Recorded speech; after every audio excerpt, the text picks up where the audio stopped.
Welcome to News Night, where we go above and beyond the headlines. Tonight on the program, can a woman be the last man standing? After weeks of keeping supporters on edge and failing to unite the opposition, Vice President Leni Robredo is finally entering the presidential race.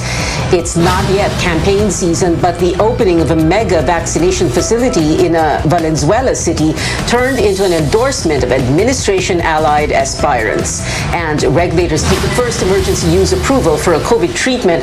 Find out more about Ronapreve.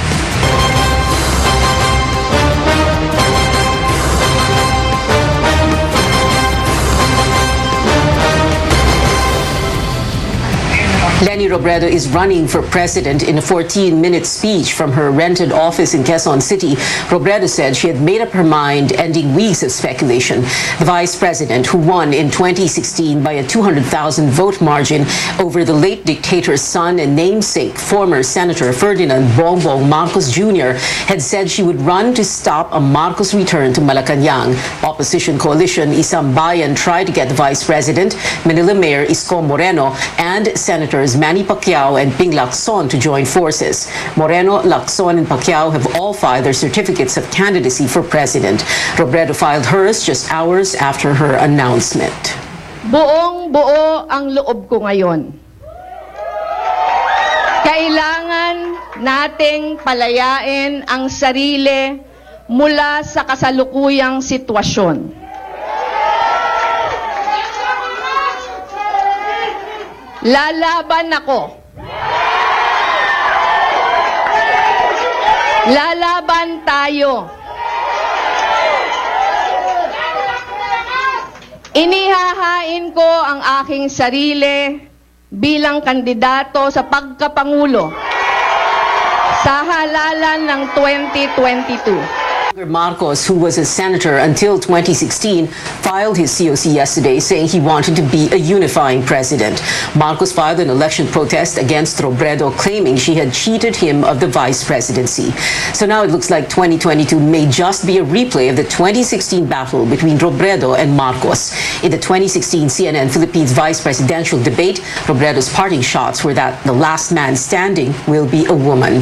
Our senior correspondent Anjo Alimario tells us more about tonight's top story. At 11 in the morning on the dot, confident and vibrant Vice President Leni Robredo announced to the entire nation that the fight is on. She's running for the highest post in the land. Robredo wore a blue blouse accentuated with a pink ribbon. Gone is the yellow color associated with the Liberal Party, which she serves as its chair. Robredo opens her speech by admitting it's not her intention to run and even considered going back to Camarines Sur and serve there. She also mentions about her talks with potential and rumored presidential hopefuls in an attempt to unite the opposition. May alok din silang sumanib na lang ako bilang kandidato o bilang bahagi ng kanilang administrasyon sakaling manalo sila. Ang tugon ko, hindi ito tungkol sa posisyon. Hindi tayo nakikipag-usap para makipagtransaksyon. Robredo makes her objectives clear. Ang kawalan ng maayos na pamamahala ang ugat ng ating maraming mga problema. At ito ang kailangang wakasan. And the only way to do that, she points out, is to end corruption, incompetence, and lack of compassion. In her speech, Robredo highlights her role as a mother. Ina akong nakikita ang pagdurusa ng minamahal kong bansa. Naniniwala ako ang pag-ibig na susukat hindi lang sa pagtitiis, kundi sa kahandaang lumaban, kahit gaano kahirap, para matapos na ang pagtitiis. Ang nagmamahal, kailangang ipaglaban ang minamahal. The presidential hopeful says she's aware that her campaign will be carried not by local officials but by ordinary Filipinos. Kaya tinatawag ko kayo, gisingin ang natutulog pang lakas. Tumindig kayo, tinitiyak ko, meron ding titindig sa tabi nyo. Robredo says she will fight until the very end and will put everything on the line. From 1% to Vice President, Robredo defied the odds in 2016. Can the last man standing in the 2022 presidential race be a woman? Anjo Mario, CNN Philippines. Robredo is not running under the Liberal Party but as an independent. However, the party's president, Senator Kiko Pangilinan, will be her running mate in the 2022 polls. Now, that's what sources told CNN Philippines just hours after Robredo made her declaration. Pangilinan was earlier nominated by his party as one of its senatorial bets. According to a media advisory from his team on Tuesday, the lawmaker was supposed to file his COC for senator on Wednesday. We now take you to the Sofitel Harper Garden tent in Pasay. Our Melissa Lopez joins us live for the highlights of the filing of COCs today. Mel, aside from the Vice President, who else showed up to formalize their bids for 2022? Yeah, it's been a very busy day here at the Harbor Garden tent of Sofitel, as we saw a record number of filers of certificates of candidacy one day before the deadline.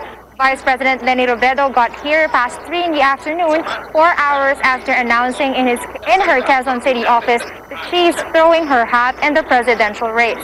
More than 50 people have filed their COC for president, but it's looking like a six-way contest to Malacanang.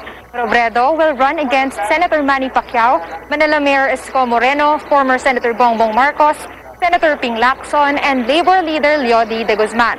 Robredo has yet to name her running mate, although sources say it will be Liberal Party President Senator Kiko Pangilinan.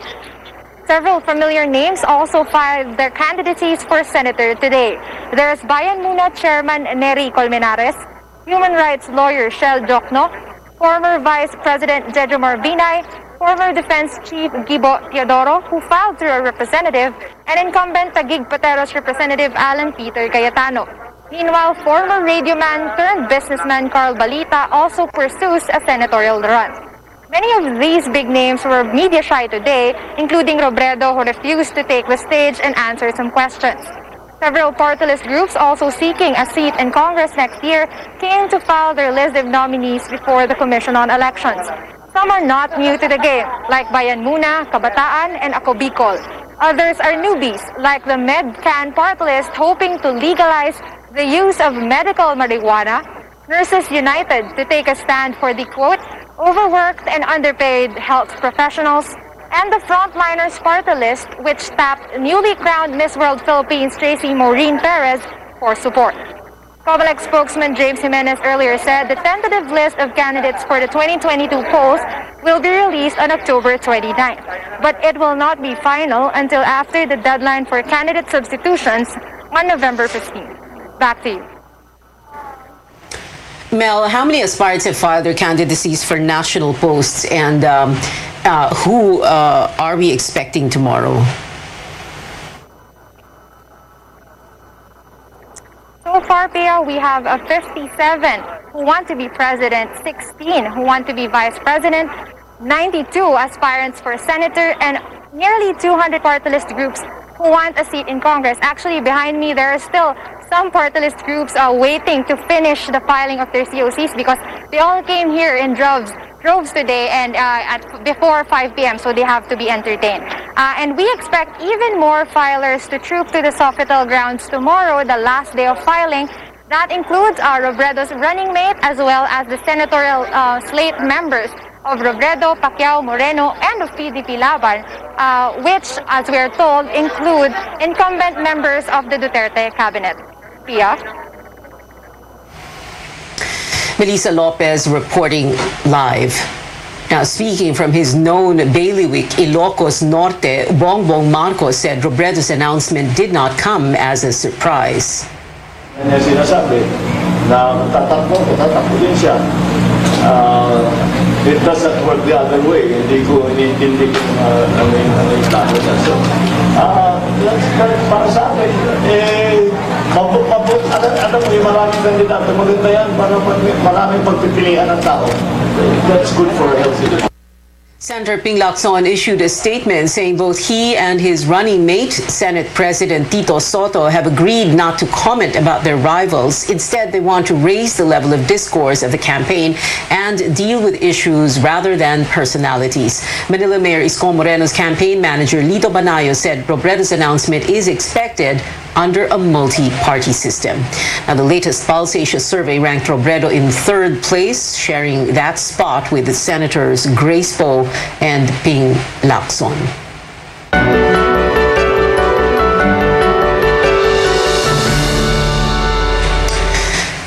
Health Secretary Francisco Duque questions the latest studies placing the country last in COVID-19 response. Nikkei's recovery index shows the Philippines is likely to be the last among 121 economies in the world to recover from the health crisis. The recovery index assesses the infection management, vaccine rollout, and social mobility of a country. Nikkei notes less than 30% of the Philippines population is fully vaccinated, a slow pace even among ASEAN countries. Nikkei's report comes a week after the country also ranked at the bottom of Bloomberg's COVID resilience ranking out of 53 countries. They're comparing apples and oranges dahil una-una, yung mga bansa na inassess nila, wala nang surge. Samantalang tayo, pababa pa lang. Mali yung ginagawa ng kanilang mga researcher. Unang-una, kulang ang data nila. Nakikita natin yung Nikkei at saka yung Bloomberg. They are all business-oriented. Hindi nila binasihan yung tinatawag natin yung debt. The Health Department adds the study was conducted at the peak of COVID Delta variant cases in September. At that time, other countries had already gotten over their surge in cases. Now, more promising signs in the fight against the coronavirus. The Food and Drug Administration gives its first emergency use approval for a COVID-19 treatment. Another drug is also on track to secure regulatory approval. Caroline Bonkin has the details. Just popping a couple of these pills could stop a COVID-19 infected person from being sent to the hospital. That's the promise of the drug molnupiravir, and the initial result of trials abroad shows it's working. This 50% reduction in chance of ending up in the hospital, this reduction in mortality. That's why its maker, MSD Pharmaceutical Company, wrapped up its clinical trials worldwide. 2 hospitals in Metro Manila tested the drug on 27 unvaccinated outpatients. Molnupiravir works by attaching molecules to the genetic material of the virus, stopping it from replicating. This prevents the progression of the illness. Unlike other COVID drugs on trial that focus on treating moderate to severe infection, molnupiravir is the first drug developed for early treatment. It stops the virus from replicating on the first 5 days of infection. Molnupiravir is a potential game changer. And as the virus is replicating, we can probably stop the virus, we can kill off the virus, so tuloy hindi mangailangan ng hospitalization, and you can hopefully prevent the deaths.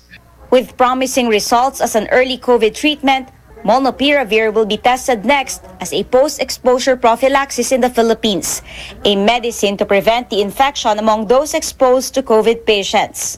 We will now treat the household members with the anti-COVID drug molnupiravir versus sugar tablet to see kung it will prevent them from catching the illness at all. Once approved by the US FDA, molnupiravir's maker will apply for distribution to over 100 low to middle income countries. For now, our FDA gave 4 hospitals a special permit to use molnupiravir. As an investigational drug, hindi pa naman dumaan ito sa FDA talaga for evaluation. While most investigational COVID drugs are given compassionate special permits, the FDA gave its first emergency use approval for COVID treatment to a monoclonal antibody cocktail. Ronapriv, also known as Regencov in the US, was used by former US President Donald Trump. Still on trial, it can treat mild to moderate COVID infections at the early phase among age 12 and older. First 10 days of the COVID symptoms, when it is given to the patient, sa swero siya dinadaan, ang nagiging nakita nila doon sa mga early results is that it can decrease the yung hospitalization and death by at least 70%. Since this is still under emergency use, only the government can buy and distribute Ronapriv to hospitals. Caroline Bonkin, CNN Philippines. Coming up on Newsnight, cabinet members endorsing their political bets at an event meant for COVID-19 response. And the son of a broadcaster and senatorial aspirant is running for Congress in next year's elections. Details when we come back.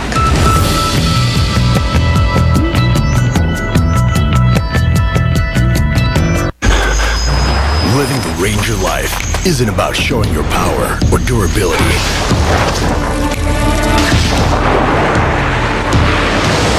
It's about having the ability to push forward with inner strength to carve your own path, even when the path is not clear.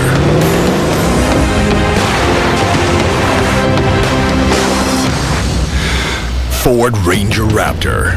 Live the Ranger life. Nagsimula sa isang pangarap. Ako na po, ma'am. Ika'y tutulungang ibahin ang buhay na nakasanayan. Naka 24 months ka na sa pag-ibig. May panghulog na ako sa motor. Uy, bagong motor! Gagawa ng hakbang para mapaghandaan ng forever. Ingat ka, ha? At harapin ang bukas na may maaasahan. Simulan mo na ang forever mo ngayon. Fund your forever with Pag-ibig Fund. Register today. Friends, try nito. Vet-approved Nutri-Chunks in lamb flavor. With active boost and prebiotics na pampalisto. Made with real lamb goodness. With essential nutrients to help keep them strong, healthy and happy. Listo, ganado sa Nutri-Chunks. Bawat patak, may sarap, may lakas, sulit. Red Horse Beer.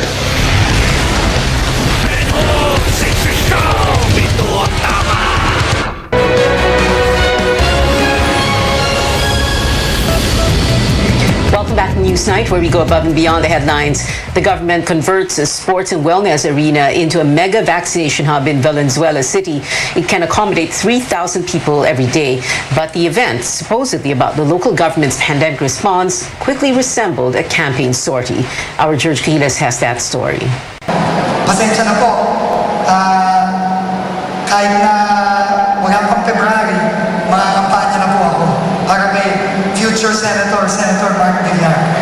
The supposed opening of a mega vaccination facility in Valenzuela City turned into an endorsement of possible candidates of the Duterte administration, with officials spending most of their time on stage saying good things about Vice Presidential aspirant Senator Bongo and senatorial aspirant former Public Works Secretary Mark Villar, like Health Secretary Francisco Duque. Senator Bongo, we have no doubt that you will be the most worthy candidate to become the next Vice President of the Republic of the Philippines. Presidential spokesperson Harry Roque. Papatiin ko po ang aking matalik na kaibigan, Senador, magiging Vice Presidente, Bongo. Ang susunod na Senador ng Republika, ang aking kinakapatid, walang iba po, kundi si Senator Villar. And Metro Manila Development Authority Chairman Benhar Abalos. Mas malaking opportunity. Buong Pilipinas ngayon siya ang magsisilbi na susunod na senador ng Pilipinas. Senator Mark Villar. Senator, I will really campaign for you. Senator, just like Senator Mark Villar, asahan niyo po kami. Ikakampanya ka namin because you're a very, very good man. You deserve to be the next Vice President of the country. National Task Force Against COVID-19 Chief Cardito Galvez admits the government's pandemic response may become a political weapon, and even the opposition may take advantage of it. Definitely, itong COVID-19 talaga mapagiging political ito because definitely the opposition will create something na ang ating COVID response natin is talagang is a failure. Inimbitahan lang sa Senator Bongo because nakita natin Senator Bongo is an athlete. Actually, siya yung isa sa mga siya yung mga nagpo-propagate ng tatawag nating sports in the national arena. The Philippine Constitution prohibits government officials and employees from directly or indirectly participating in electioneering and partisan political activities. But the Civil Service Commission circular exempts cabinet members and elected government officials, excluding barangay officials, from the rule. The official campaign season will start on February 8 for national posts and on February 25 for local positions. George Cahiles, CNN Philippines.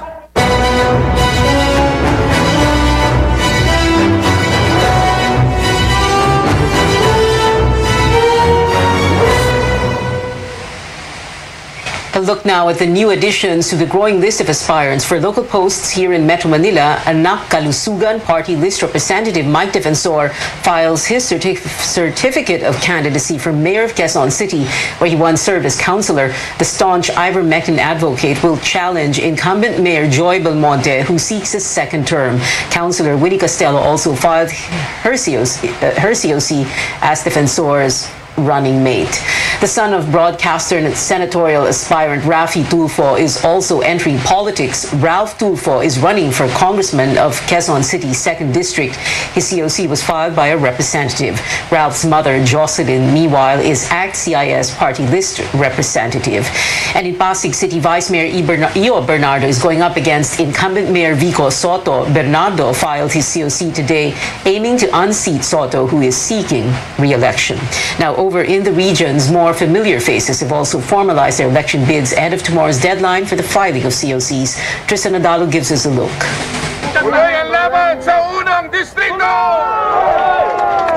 The Revilla family showing full support for the congressional bid of Cavite Vice Governor Jolo Revilla in the province's 1st District. The young Revilla files his certificate of candidacy or COC today. Sana maparehas naman po o kahit maidikit man lang ang minimum wage dito sa lalawigan ng Cavite sa Metro Manila. At syempre isusulong din po natin na sana magkaroon ng sariling district hospital dito sa 1st District. Meantime, Bacoor Mayor Lani Mercado will also run for Congress representing Cavite's 2nd District, while Congressman Strike Revilla swaps with his sister-in-law in Bacoor City's mayoral post. Nagkatapat-tapat at nagtulong-tulong ang kongresista, alkalde, tapos may senator pa kami, Bong Revilla. Nakita po natin yung husay, yung naging asenso ng aming pong lungsod. Brian Revilla has yet to announce his plans, but sources say he will run as board member. Cavite Governor John Vic Remulla will not run unopposed, with some independent hopefuls filing their COCs. Willing naman po kaming makibaka, makilahok sa maayos at magandang kaparaanan. Meantime, Laguna Governor Ramil Hernandez will seek a 3rd term re-election. He will face Laguna representative and former broadcast journalist Sol Aragones. Over in Bulacan, Governor Daniel Fernando also filed his COC today. In Ilocos Norte, Sandro Marcos, the son of former Senator Bongbong Marcos, also filed his COC as 1st District Representative. Sandro will go against incumbent Ilocos Congresswoman Ria Fariñas. A different COVID-19 approach, that's how former Tourism Secretary Ace Durano wants to introduce if elected governor of Cebu. Durano will challenge incumbent Governor Gwendolyn Garcia. Tristan Odalo, CNN Philippines.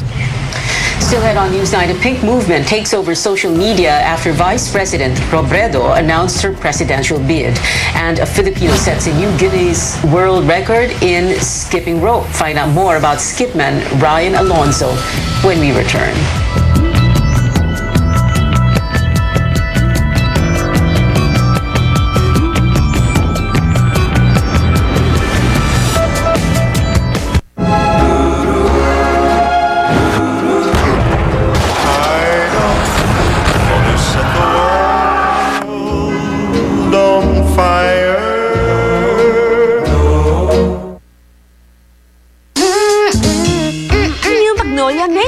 May choice ingredients na tatak Magnolia at may tamang blend ng tamis-asim sarap that will make kids go Try nyo, new Magnolia Mayo.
and Philippines in support of today's new presidential aspirant. Celebrities and netizens are painting social media pink.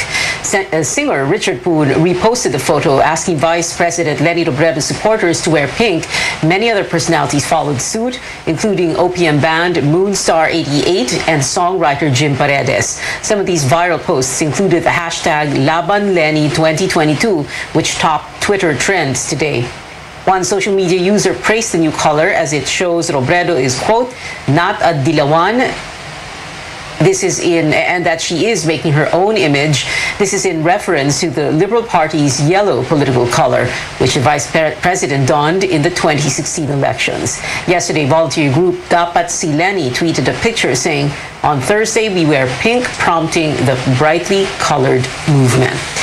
Now, as aspirants take to the political race, another Filipino's experience in running helps him towards a different achievement, breaking a world record. Skipman Ryan Alonzo recently made the highest number of double skips within 12 hours in the world. The exercise refers to letting the jump rope pass below your feet twice for every jump. After making over 40,000 of these, Alonzo doubled the previous record. He shared that his last participation in a marathon helped him achieve last Saturday's Guinness feat. Well, bale, around 4 or 3 years ago, I joined the marathon kasi. And that's the closest thing I can compare to what I did last Saturday, because it's a long endurance training or a long endurance activity. No? So I took the wisdom or my learnings from that marathon and then I applied it here. The 34-year-old said he has been skipping rope for about 10 years, but only took it seriously a year ago as the pandemic began. Now, in entertainment, the latest 007 just made his mark on the Hollywood Walk of Fame. Daniel Craig now is a star in the iconic walkway, and it sits right next to fellow James Bond actor Roger Moore's. Craig shared his gratitude for being awarded the coveted space.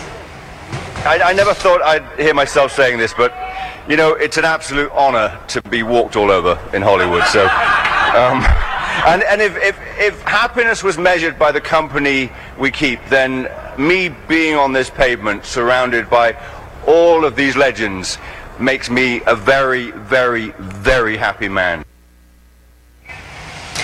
The star's unveiling came just 2 days before the release of the English actor's final Bond film, No Time to Die, in U.S. theaters. Now, the late Marvel star Chadwick Boseman's legacy will impact college students for years to come, and a Game of Thrones star gets a musical. Here's CNN's Rick Damigella with tonight's Hollywood Minute. Chadwick Boseman's legacy lives on. Netflix and Howard University have established a $5.4 million scholarship in honor of the late actor. It will cover 4 years of tuition for one incoming freshman every year at Howard's College of Fine Arts, where Boseman graduated in 2000. Pleasure to meet you, Cyrano de Bergerac. You're a freak.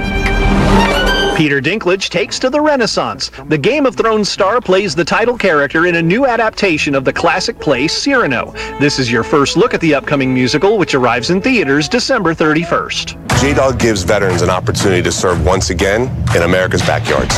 These veterans have a new mission. The reality show Operation Hidden Treasures follows J-Dog junk removal and hauling, billed as the world's largest military veterans enterprise. They collect, recycle, and turn junk into needed items for families and other veterans. Operation Hidden Treasures debuts Sunday on the Discovery Channel. In Hollywood, I'm Rick Damigella.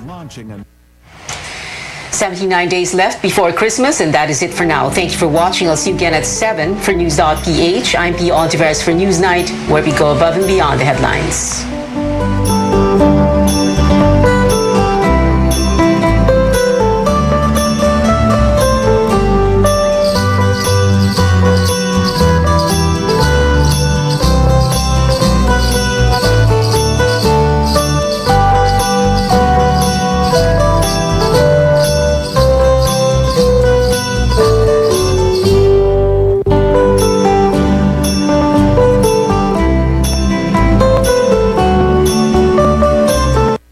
This program is brought to you by. This program is brought to you by.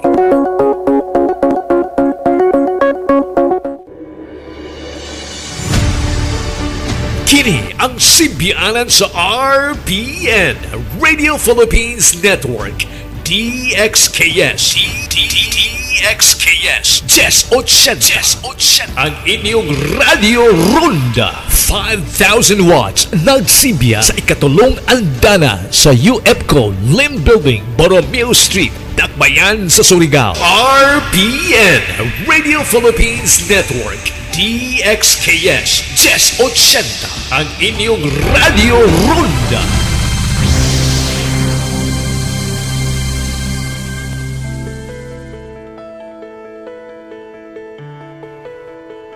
People worldwide are living longer thanks to more people embracing healthier lifestyle changes plus advances in medicine as well as nutrition. In our country, though, the number of older people is increasing rapidly, faster than the growth of the total population. Tacking on extra years is a welcome development, but not when you're riddled with chronic illnesses. Genetics can play a factor to living longer lives, but keeping healthy at any age is up to you. I'm Dr. Freddy Gomez, and you're watching MedTalk Health Talk on CNN Philippines. We're here to build a healthier future for you.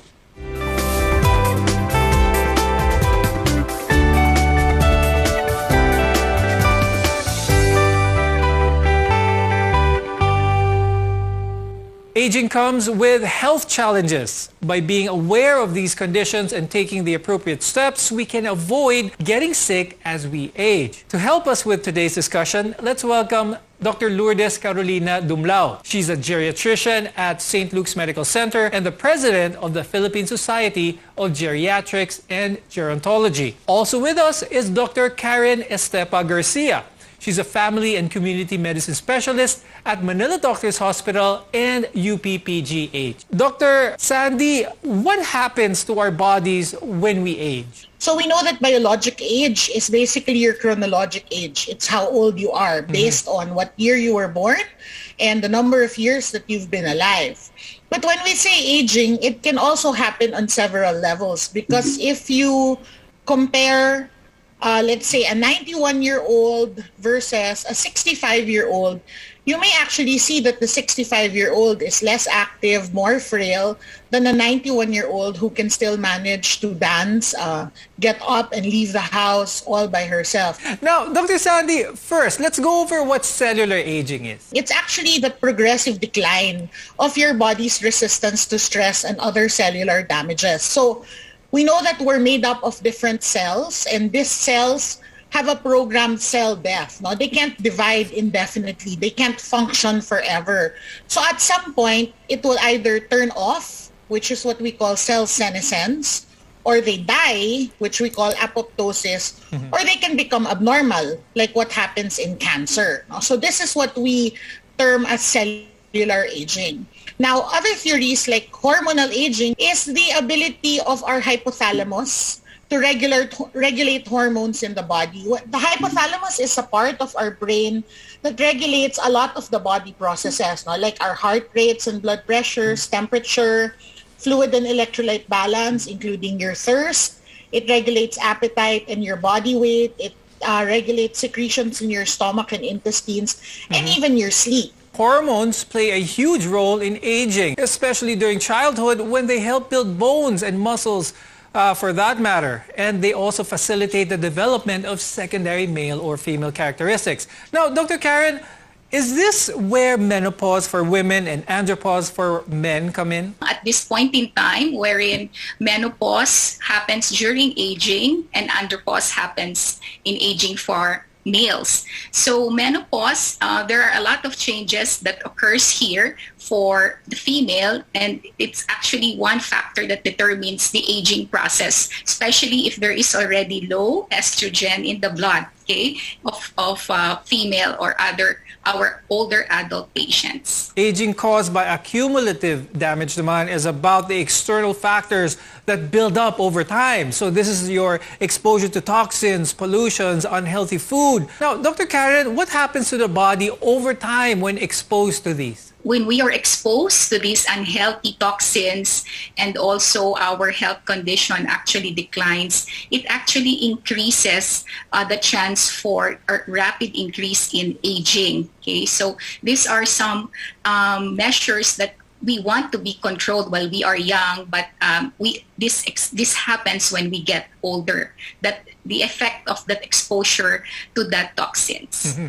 Now, Doc Sandy, what about metabolic aging naman? Explain this for to our viewers, please. Metabolic aging is just the basal metabolic rate, no, or how many calories your bodies burn at rest. So you will notice that as you age, your body is able to burn calories less efficiently, so that even if you're eating less, you can still gain weight. And so we see that this slows down as people age. So the less active, the lower the basal metabolic rate, then they also lose muscle mass. So it turns into fat. Aging for men as well as women can be an entirely different experience. Dr. Karen, tell us naman about this one. The factor that I would probably consider as important here are in relation to hormones. These are biologic factors wherein as women starts to menopause or during the perimenopausal period, the levels of estrogen lowers down and increases the aging process, while that of men, testosterone level is still increasing, and it actually slows down the aging. So there are also studies that will tell us, Dr. Fred, that men increases their inflammation, okay, as they get older. So it increases their chance of developing diseases as they get older. So what kind of mindset should we have when we do approach the latter years? So what I often tell my patients, actually, the only people who don't grow old are those that died young. So, like you said, aging is inevitable. But I don't want people to think of it as aging being a negative thing. Because since aging is a natural process of life, then we want to be able to embrace it and be prepared for it. So I always encourage my patients to be active, to make plans. Not just because you are turning 60, which people here in the Philippines anticipate a lot, because they officially become senior citizens, doesn't mean that you are limited in the number of activities that you can do. A lot of people will say that once they turn 60, their lives will change. But this is really a mindset. No? It's not a given. Now, it's one thing to see gray hairs, wrinkles, but as we grow older, they become apparent in the way we feel. Now, in addition to our outside appearance, changes do happen in the inside. We'll talk about this more when we return. We're your connection to healthcare. You're watching MedTalk Health Talk on CNN Philippines.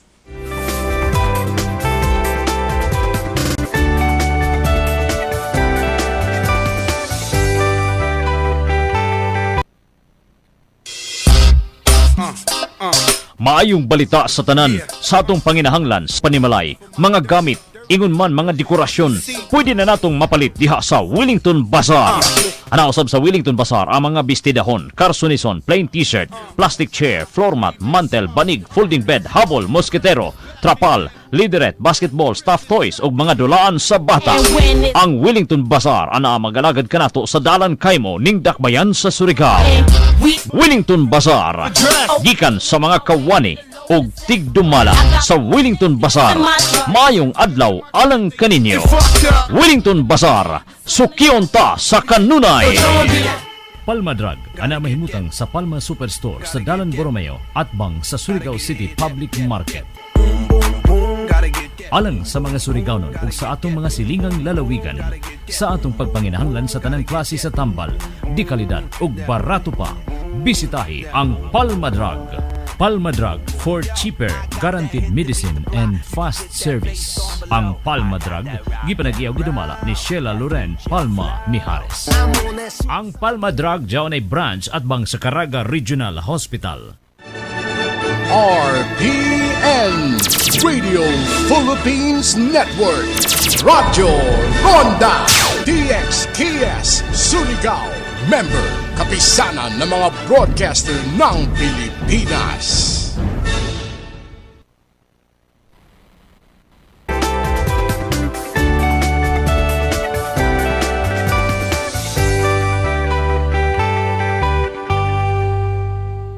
From blurry vision to brittle bones, a number of health conditions can show up as we age. And we have to be wary of these so we can stay healthier longer. I'm Dr. Freddy Gomez, and you're watching MedTalk Health Talk on CNN Philippines. We're together in health. Dr. Sandy, what are the common health conditions associated with aging? So the most common changes in aging are usually hearing and visual changes, osteoporosis and osteoarthritis. Older patients are also more prone to developing depression, dementia. And of course, there's already the complications of chronic medical conditions like diabetes, hypertension. And I think the most important is when they reach older, we have what we call geriatric syndromes. And these are complex groups of symptoms or diseases that may have significant impact in the functionality and lifestyle of older patients. I want to talk about bones for that matter, because healthy bones are critical to senior health. And as we age, our bodies begin to absorb old bone tissue faster than it can create new ones. And this means that our bones tend to become thinner and weaker, and this leads to a condition known as osteoporosis. Dr. Karen, is this something that can be prevented? So what are the measures that can help us prevent osteoporosis? So as we get older, our bones tend to shrink in size and density. So we tell our patients to increase their calcium intake. There is a recommended allowance of daily calcium intake for older adults, and this is around 1,200 milligrams per day. And also to get adequate amounts of vitamin D, either sa sunlight, through sunlight, or there are also sources in our diet that gives us good source of vitamin D. Your fish, your eggs, your mga vitamin D supplements. And also increase physical activity. Dr. Sandy, let's talk about mga vision problems ng mga tumatanda. What are the common ones, and can these be prevented? The most common one would probably be cataracts. No? We know that there is anatomical changes in the eyes as you change. Some of the structural changes include muscle atrophy, so your eyelids can become thinner. That's why they tend to droop. When you look at older people, it's like their eyes are 1/3 closed. There's also dryness in the eyes, but in spite of the dryness, they can have tears falling out because there's less effective draining in the ducts because they narrow as you age, in spite of the decrease in tears production. The whitish portion of your eyes, which we call the conjunctiva, may also turn yellow as you age. Those are usually cholesterol deposits.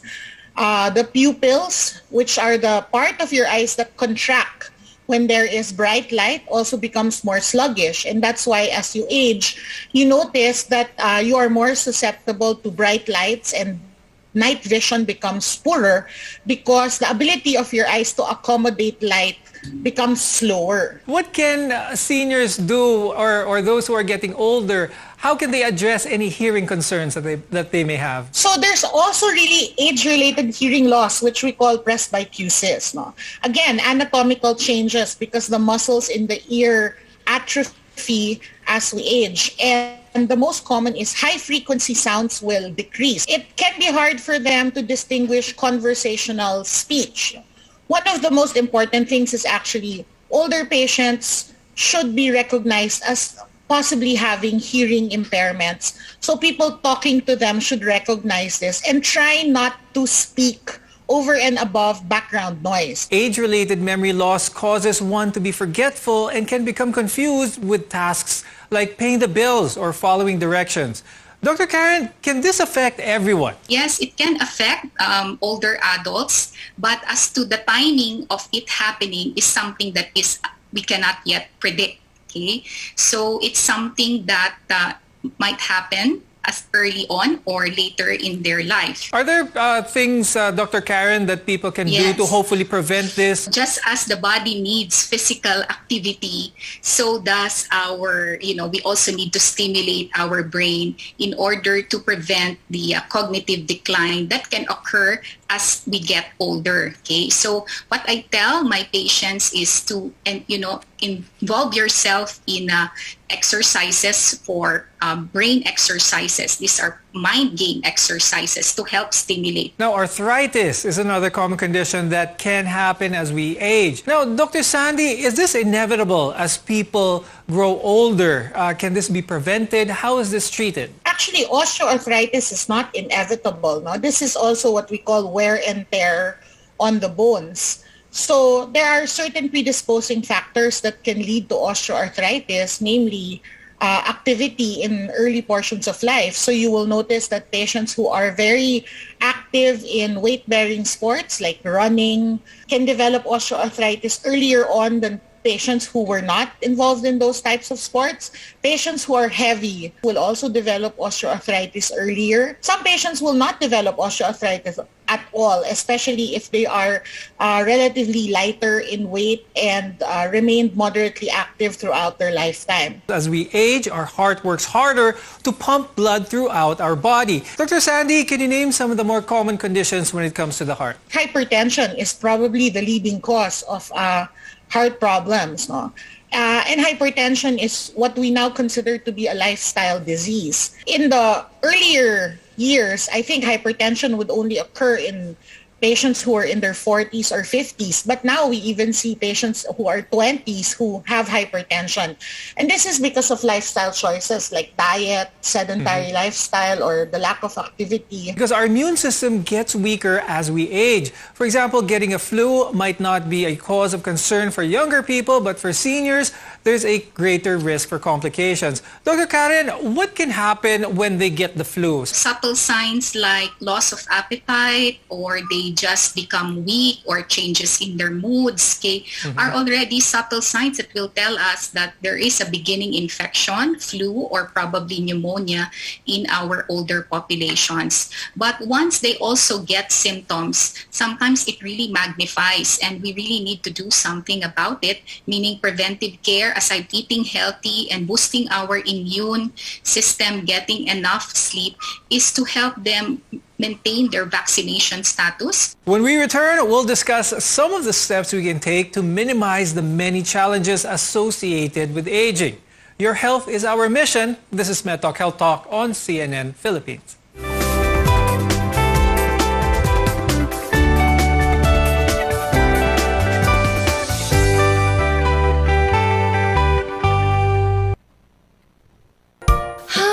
Kasakit yun sa ako ang mga mata. Uy, labad pagyud kay ako ang ulo. Murag kog malipong ba? Unya, murag limtanon pagyud ko. Unsaon man ni, uy. Naanag yun ay kay problema, miss. Tanawa ko, nagsakay ka ng tricycle. Wala kay suot bra. Para masolba na imo problema. Pag inuman ni, Lutein Plus. Unsa?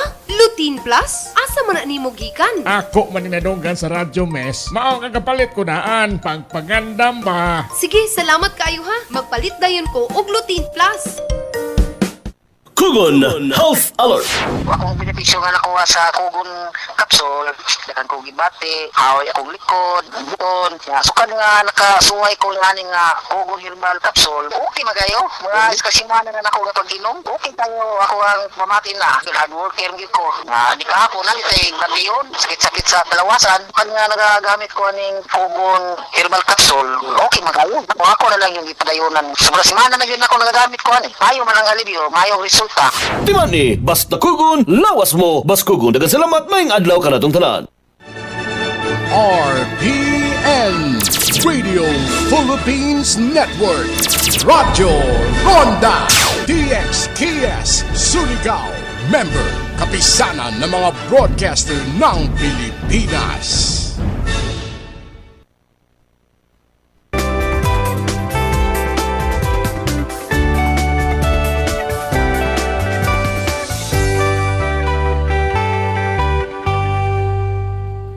Aging can't be avoided, but there are many things you can do to mitigate the environmental factors that influence this.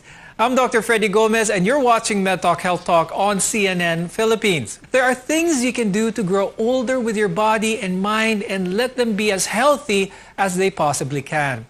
Dr. Karen, let's talk about what some of these are. For our patient-centered, our advice of how to eat healthy, the right diet for them, how to exercise regularly, and what is the recommended exercise regimen for our older adult patients, including how to stay mentally active and getting enough sleep and ensuring that they have, the vaccinations that are supposed to be given at their specific age. Things that we can do to prevent things before they start is getting regular checkups.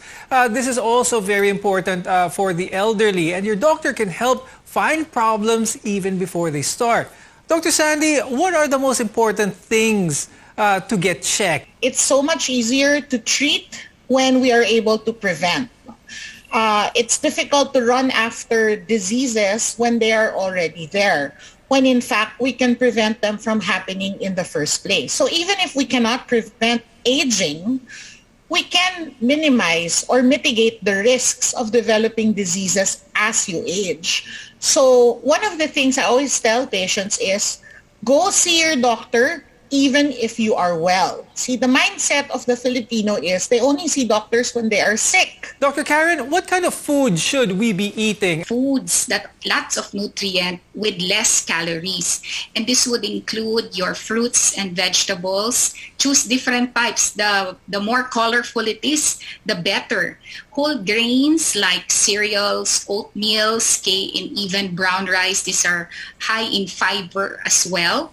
And yung mga fat-free or mga low-fat milk that will give us good sources of vitamin D and calcium. Dr. Sandy, now that the elderly have to stay at home, what are the things that they can do to protect their mental health? We encourage families and friends of older patients to make use of technology. Almost everyone now has a cell phone. It doesn't even have to be a high-tech cell phone. So regular phone calls, even if it's just to say hi, to ask if they've eaten, to ask how they're feeling, helps. They don't have to do it on a daily basis. For patients with a number of children or those that are living abroad, I make them make a schedule so they can do a rotational call so that at least every day there's one or two people that check up on the older patients. And Dr. Sandy, what's your advice for those who are becoming older and having trouble sleeping? Usually problems in sleeping is what we call a sleep hygiene problem. It's really behavioral. Because old patients are mostly at home now and don't have a lot of activity also, what they end up doing is taking long naps in the morning and in the afternoon. So much so that when they sleep in the evening, they're able to sleep maybe 3-4 hours and then they're wide awake again. But if you count the actual number of hours that they were asleep, it goes all the way up to 8 to 10 hours per day, simply because they take very long naps. So number one is to avoid very long naps. Number two is to avoid any caffeinated drinks after 3 or 4 p.m. so that it doesn't keep them awake at night. And 3 is to reduce any sort of stimulation in their bedroom. TVs, radios, lights. Dr. Sandy, please share with us some simple things that we can do to have a more positive outlook in life. Don't think about growing old. Some people obsess on their age that they dread turning 60. Again, it's just really a mindset. Just because you turn a year older every year doesn't mean that there has to be a limitation in the activities that you can do or in the things that you think you can do. Just remain active physically, socially, and mentally, and everything will follow after that. And Dr. Karen, what's your advice for our viewers? Self-care is important. They're very obsessed with that age that they're looking forward to.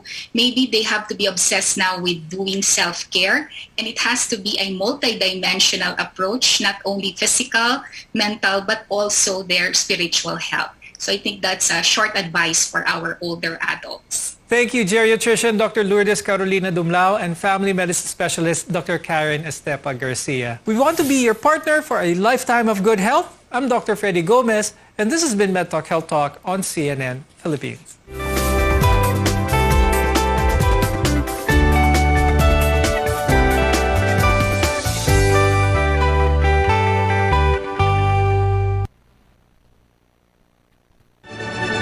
RPN Radio Philippines Network.